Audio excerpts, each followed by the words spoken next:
walk around Washington, and John Delaney sees his old stomping grounds a little less memory lane, a little more fixer-upper, and why he jumped into the race earlier than any other Democrat, as in really early. I want to start by talking about a date, July 28th, 2017. That's when you declared. Day that will live in history. That's a long time ago you declared. Yeah. It's got to feel like a lifetime by now. It has. It's been a real chapter. You worked in the building just behind us here for 3 terms. Yes. Is it broken? Yes, it is broken. And it's broken for lots of reasons. It's broken because the country's divided. And at the end of the day, the Congress of the United States does represent the people. So when people say this is the most divided they've ever seen it, is that hyperbole or do you think that's fair? When people say that, they're not thinking about American history, because you can't be more divided than the Civil War, obviously. Delaney argues the top contenders are too far left and with old ideas. The former entrepreneur who made millions off publicly traded companies he started before the age of 40 says he's got a fresh approach on making a difference. You've proposed a national mandatory service program. Yes. Explain that. Well, it doesn't start mandatory. It starts with voluntary, where we create incentives for young people to serve their country.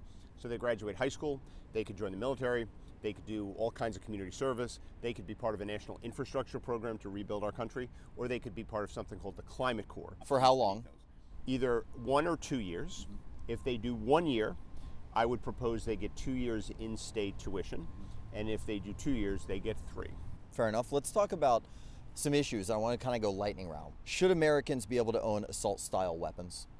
I want to pass, similar to what we had in the 90s, a ban on the future sale of assault weapons. Should there be Medicare for all? We should have universal health care, where every American has health care as a basic human right, but Americans should also have choices to choose private insurance options if that's what they want.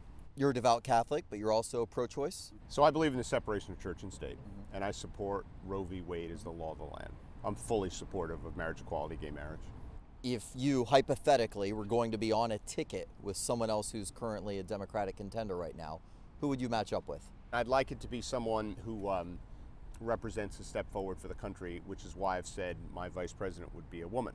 The mild-mannered and mostly moderate Delaney says years ago he and his wife decided to dedicate their lives to public service, and there's no better way than in the White House. Thanks for coming out. So nice to see you. When Delaney isn't out on the trail stumping for votes, he's pumping iron and listening to some lyrical inspiration. The Washington Examiner called you the strongest candidate in 2020. It's a low bar. I mean, they say you can deadlift 350 pounds. Yeah, Is this true? That is true. How many Bruce Springsteen concerts have you been to? 30. 30? You met him? You know, I've never met him. I know. As I always say, one of the benefits of being president, I'll meet Bruce Springsteen. You'll invite him to the White House? I won't pass a law to make him meet me, but Right. I'll figure out somehow. It won't be forcible. It won't be forcible, but I'll figure out how to meet him. Meanwhile, he says, just like the boss, he too was born to run. Are you able to promise your supporters that you'll be in this through at least Iowa? Yeah. Oh, yeah, absolutely. There's only one vote that matters to me, and that's the Iowa caucus. And I have to do well in the Iowa caucus.